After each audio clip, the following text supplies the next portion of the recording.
Assalamualaikum warahmatullahi wabarakatuh. Perkenalkan, nama saya Putri Lestari, NIM 87760492, Prodi PGSD. Saya dari UPBJJ Universitas Terbuka Palembang.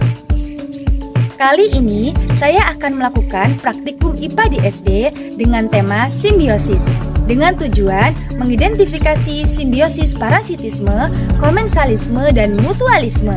Adapun alat dan bahan yang digunakan seperti alat tulis, lembar pengamatan, dan lingkungan sekitar.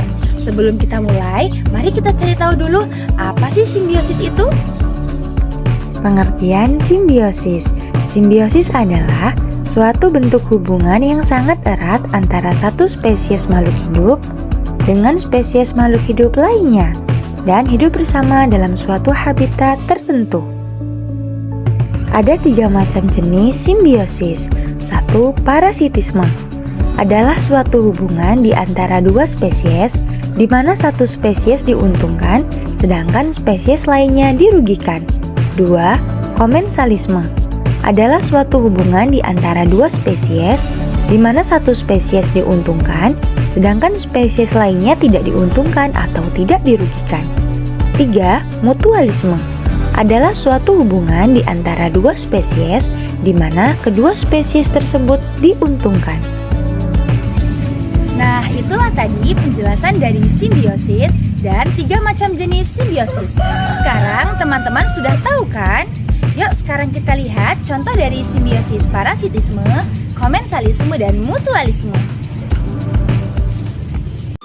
Nah, di sini saya sedang mengamati kutu putih yang berada di pohon jambu. Kutu putih dan pohon jambu termasuk ke dalam jenis simbiosis parasitisme. Alasannya, kutu putih diuntungkan karena mendapatkan makanan berupa cairan dari pohon jambu. Sedangkan pohon jambu dirugikan karena cairan dan nutrisi tanaman disedot oleh kutu. Akibatnya daun kuning dan layu. Di tempat selanjutnya, saya sedang mengamati ulat yang berada di tanaman daun pucuk merah. Ulat dan daun pucuk merah termasuk ke dalam jenis simbiosis parasitisme. Alasannya, ulat diuntungkan karena mendapatkan makanan dan daun menjadi tempat sembunyi bagi ulat.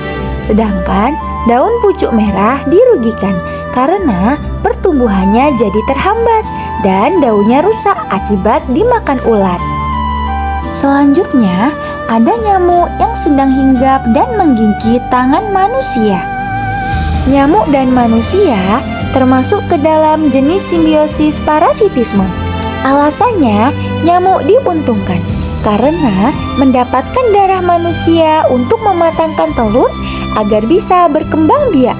Sedangkan manusia dirugikan karena selain membuat kulit menjadi gatal, bentol, dan sakit, gigitan nyamuk bisa menularkan penyakit yang berbahaya. Selanjutnya, saya sedang mengamati semut yang berada di pohon pepaya. Semut dan pohon pepaya termasuk ke dalam jenis simbiosis mutualisme. Alasannya, semut diuntungkan karena dapat membuat sarang di batang atau pelepah pohon pepaya dan mendapatkan madu dari nektar bunga pepaya.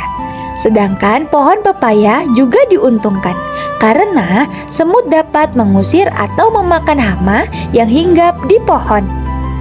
Di tempat yang terakhir, saya sedang mengamati tumbuhan pakis yang berada di pohon sawit. Tumbuhan pakis dan pohon sawit termasuk ke dalam jenis simbiosis komensalisme.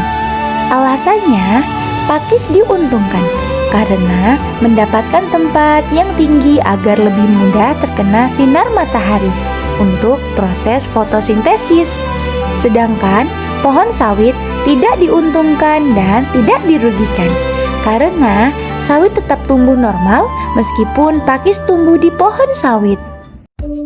Kesimpulan dari berbagai macam jenis simbiosis tadi adalah dalam ekosistem, makhluk hidup saling berinteraksi dengan berbagai cara Untuk hubungan tersebut bisa saling menguntungkan, tidak saling mempengaruhi, dan tidak merugikan salah satu pihak.